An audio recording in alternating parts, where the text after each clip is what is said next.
Olá, olá, seja muito bem-vindo. Chegamos à lição da terça-feira, estamos aqui juntos para começar esse dia. Eu espero que você comece esse dia com Deus, tomando decisões fortes e firmes de caminhar ao seu lado. Se tem alguma coisa aí te tentando, te incomodando, algum pensamento obscuro, algum sentimento de egoísmo, de raiva, de vingança, gente, coloque isso nas mãos do Senhor, peça perdão e faça um pacto com Deus para que você possa andar nesse dia ao lado dele com valores que venham do céu. Hoje vamos falar de um tema muito interessante com relação à perseguição da igreja primitiva. Tem muita coisa importante e interessante que pode ser aplicada para a nossa vida hoje, então preste atenção aqui no desenrolar da lição. Quero relembrar que você, se está passando por um momento difícil, nós podemos interceder por você.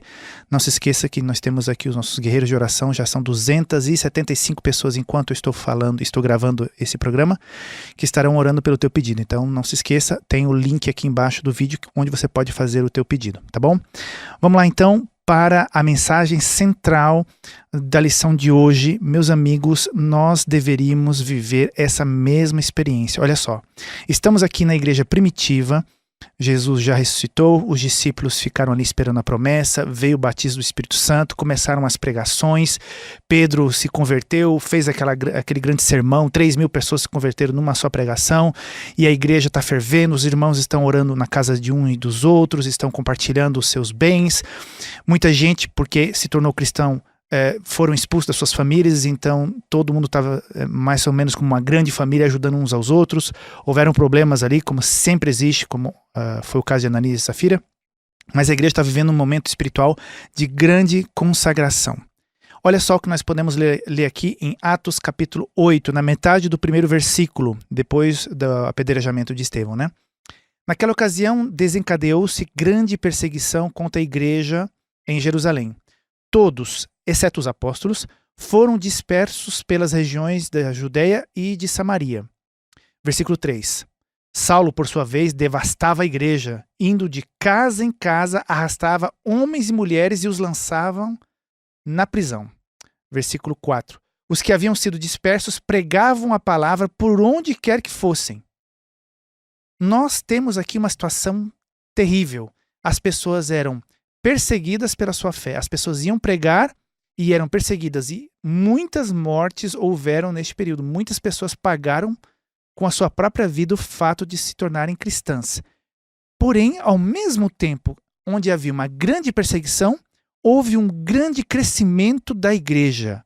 O que nós podemos aprender com isso? Primeira coisa, quais são os elementos que fizeram com que essa igreja pudesse crescer tanto? Primeiro elemento essencial: conversão genuína. Essa conversão foi exemplificada, foi testificada através do batismo do Espírito Santo sobre essas 120 pessoas que estavam nessa câmara alta, esperando o Espírito Santo, esperando a promessa que Jesus havia feito. Ou seja, eles permaneceram em comunhão com Deus, confiando numa promessa divina, orando, se consagrando, e de repente veio aquele batismo do Espírito Santo. E quando eles receberam o batismo do Espírito Santo, eles não saíram para uma colina, uma montanha, um monastério, um negócio meio longe para viver uma experiência filosófica, assim. Não, eles foram batizados com fogo para sair e para testemunhar. Onde eles iam, com quem eles fossem falar, eles ficaram sem medo, ficaram destemidos para fazer o seu testemunho. E foi o que aconteceu com Pedro e muitos outros que começaram a pregar. E isso desencadeou uma perseguição. Então, quanto mais eles pregavam, mais eles eram perseguidos, mais o que aconteceu? Eles não fugiam. Mais pessoas eram convertidas, mais pessoas passavam a pregar, mais perseguição havia, mais pessoas se convertiam, ou seja, virou uma espécie de bola de neve. E tipo, eu ouvi falar essa expressão, né? Igual massa de pão. Quanto você mais bate, mais cresce. Veja bem, eles receberam o poder do Espírito Santo e o que era uma desgraça foi se transformando em bênção. Quando nós temos em nossa vida, aqui eu falo para você, chega mais perto aqui, né? Pastor Luiz Gonçalves fala assim, né? Chega mais perto.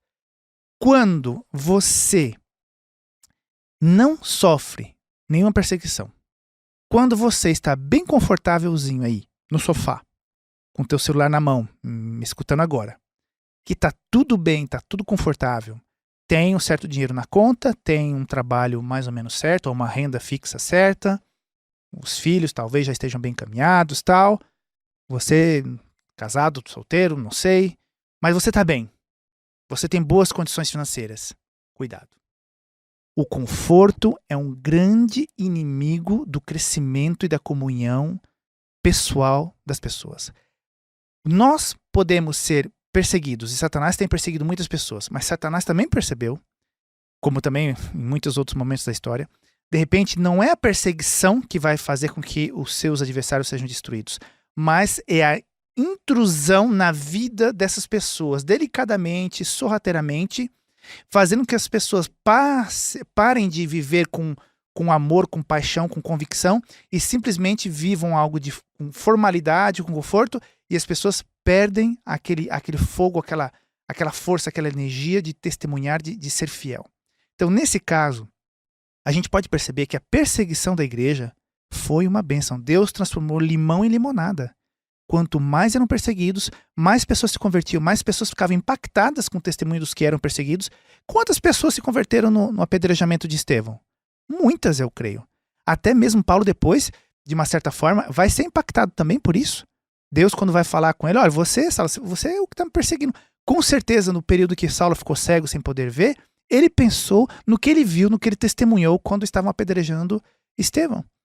Ou seja, o conforto em demasia afeta a nossa vida espiritual. Então, de repente, você está passando agora por um momento duro de crise, de perseguição, né, por alguém, ou uma situação financeira, uma situação familiar, um problema de saúde. É ocasião de nós buscarmos a Deus com mais fervor, não é?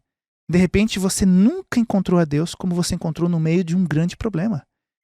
Pela graça de Deus, esse problema pouco a pouco vai se resolvendo, mas se você manter essa experiência com Deus, você vai ter ganhado muito mais do que perdido nessa experiência negativa pela qual você passou, porque você vai ter ganhado um relacionamento especial, uma confiança especial com Deus.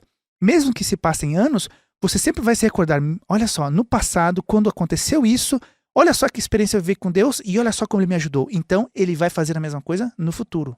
Eu lembro aquela história, você já deve ter ouvido, né, do irmão que foi pedir pro pastor, olha, pastor, eu preciso viver uma experiência com Deus, estou sentindo falta, me sentindo vazio e tal. E o pastor começou a orar por ele e falou assim, Senhor, manda problema, manda dificuldades, manda uma doença, manda uma tragédia na vida desse rapaz. E o rapaz ficou assustado com a oração do pastor. O pastor falou, olha, se você que tem tudo não está conseguindo ter uma experiência com Deus, você precisa realmente perder alguma coisa para voltar-se a Deus. Então, eu não quero fazer essa oração por você hoje, eu não gostaria. Mas às vezes eu fico pensando, Senhor, eu quero me aproximar mais de Ti. E eu não quero que isso seja pela dor, eu quero que seja pela inspiração do Santo Espírito. Mas às vezes na vida é quando mais a gente tem dor que a gente busca Deus. Resumindo, a lição de hoje é isso, gente. Então, como é que está a tua vida? Está muito confortável? Está muito tranquila? Cuidado. Não é ruim, pode ser bênçãos do Senhor, mas não permita que a bênção se transforme em uma desgraça.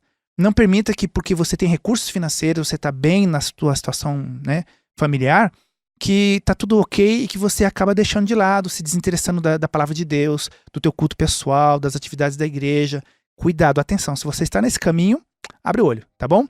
Que Deus te abençoe nesse dia, caminhe ao lado do Senhor. Se tem alguma tentação forte te atacando hoje, algum sentimento ruim, como eu falei no começo, por favor, coloque nas mãos do Senhor e saia para vencer, para ser um cristão de verdade, tá bom? Deus te abençoe, a gente se vê amanhã. Tchau, tchau.